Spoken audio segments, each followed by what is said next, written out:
Lavender Home Care improves the quality of life for our senior population. Thank you.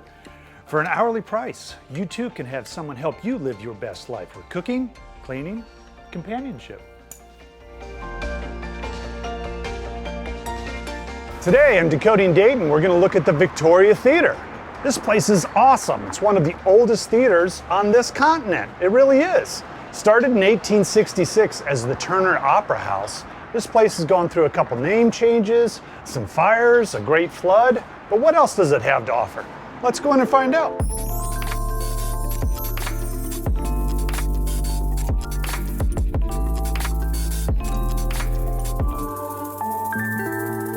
Let's get mic'd up and meet up with David Hastings. Well, we really want to know a lot about the Victoria Theater. Let's start with a bit of the history. Built in 1866, as I recall. Built in 1866 by the Turner brothers. They had breweries here in the Dayton area, and that's how they financed the building of it. From breweries? Breweries. Oh, breweries I didn't know and that. distilleries. It's funny how in things southern are. Dayton. We had a fire in 1869, which burnt down most of the theater. And then in 1871, it was rebuilt and reopened as the Grand Opera House. And it changed names 3 or 4 different times, finally ending up being the Victoria Opera House. We think it was called the Victoria Opera House in honor of Queen Victoria. At the end of World War I, the name was changed to the Victory Theater in honor of our allies winning the World War I. Another thing that is really a feather in Dayton's hat is the fact that none of the money that was used for the renovation and restoration was government. No city, county, state, or federal. It was all private donations. Wow. And we applaud Dayton for Yeah. that. Outside, as you walked in, that's brass and bronze. It's a little over $1 million worth of brass and bronze. The marble is marble from Carrara, Italy. It's the same quarries that Michelangelo got his marble from. Wow. The green marble is called Verdi marble, and the white marble is what Michelangelo worked in. Well, let's get into the house. Let's go see I'm ready the to have some theater fun in itself. there. Yeah. Come.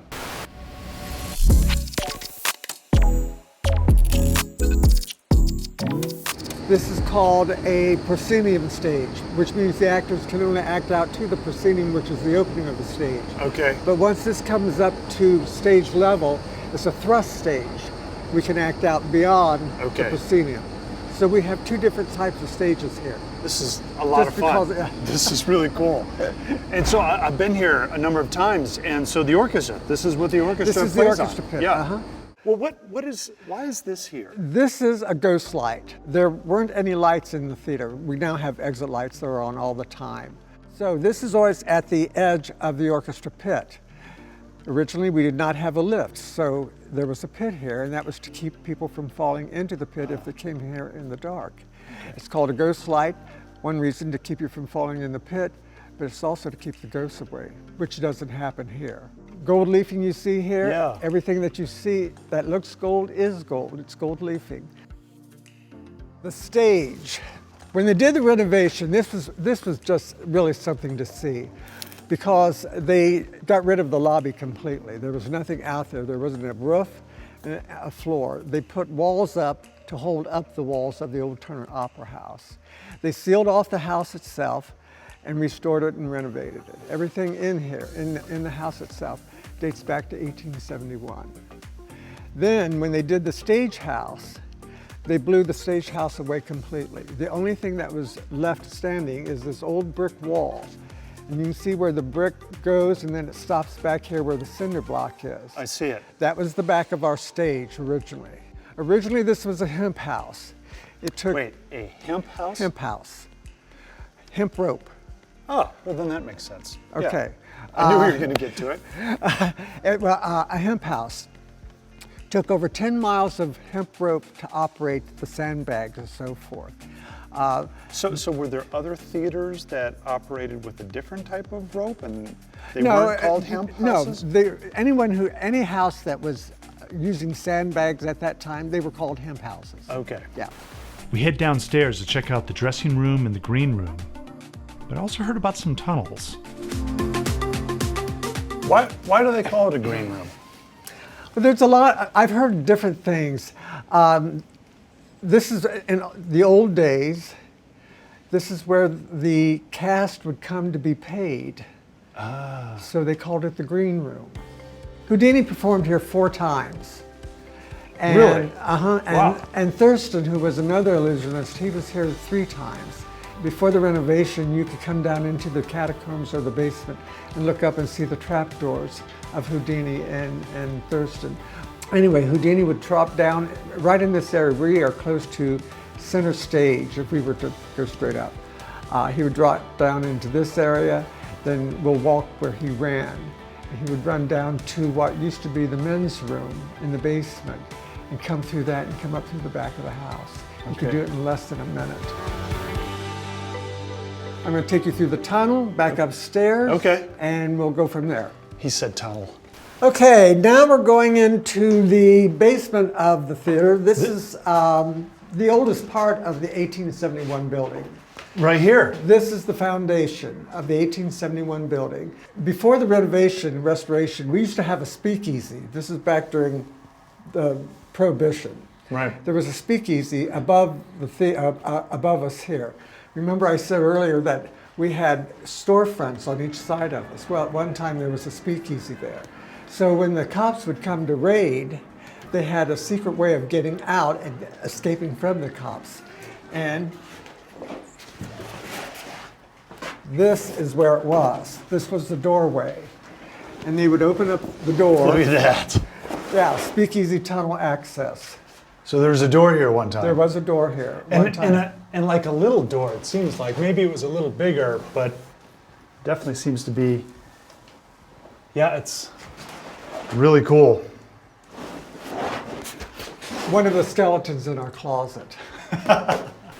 So this has been fantastic. You've showed me some awesome things. Can we get up to the roof and see the rest? Yes, you can, but I don't do roofs. Oh. But I have 2 friends here that will take you anywhere and everywhere. Okay. It's been very nice, Jason, been meeting you fantastic, and working David. with you. I've really enjoyed this. Thank you. Please come back to see us.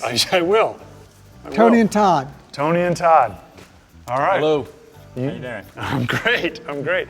So you guys are going to take us to these other spots. We'll take you where you want to go. Hell yeah. All right, let's go.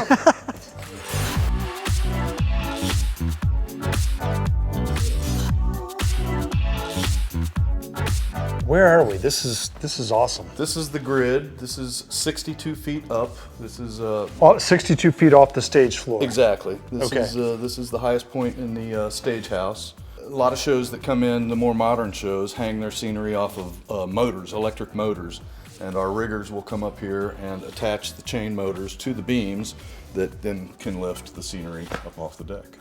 Let there be light. And there was light.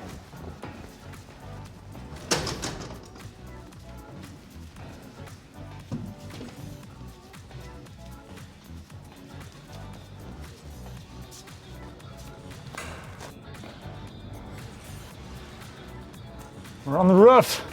This is the roof. Oh my goodness. All right. We did it. Okay, so this is the top of the theater house. Top of the theater house. Back over this way, we have a ballet wardrobe and a couple of mechanical rooms in the front of the building. Okay. So here we have the Biltmore and the top of the Kirasaurus garage. There, Miller Valentine, which is supposed to become a boutique hotel. Right. It was just in the paper. And then there's the Schuster Center. A wave to the executives in the Premier building. Kettering Tower. Fantastic view up here. Gorgeous day today.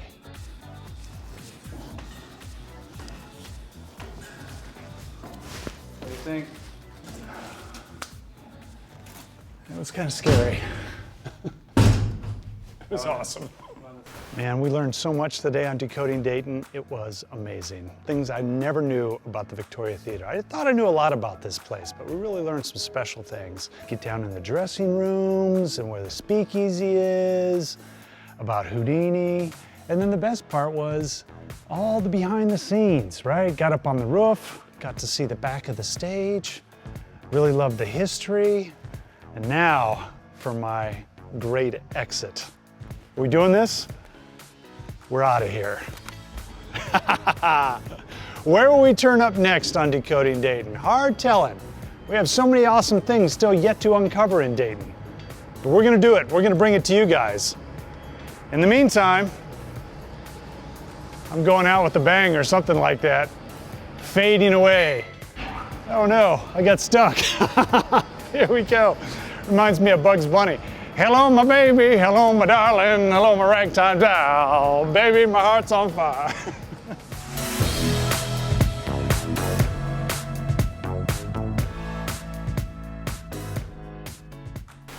Now, you touched on a ghost or something? Ghost, is yes. that in this area or Matter of fact, everywhere? it is. Different things started happening. You could hear footsteps across the stage, or you could hear the rustling of her gown, or you could just be standing here like we are, and all of a sudden perfume would just go wafting by it. It's the same fragrance every time. This hasn't happened just to me, only to me. It's happened to actors. It's happened to our audience. It's unbelievable. And we're happy to say she is still here.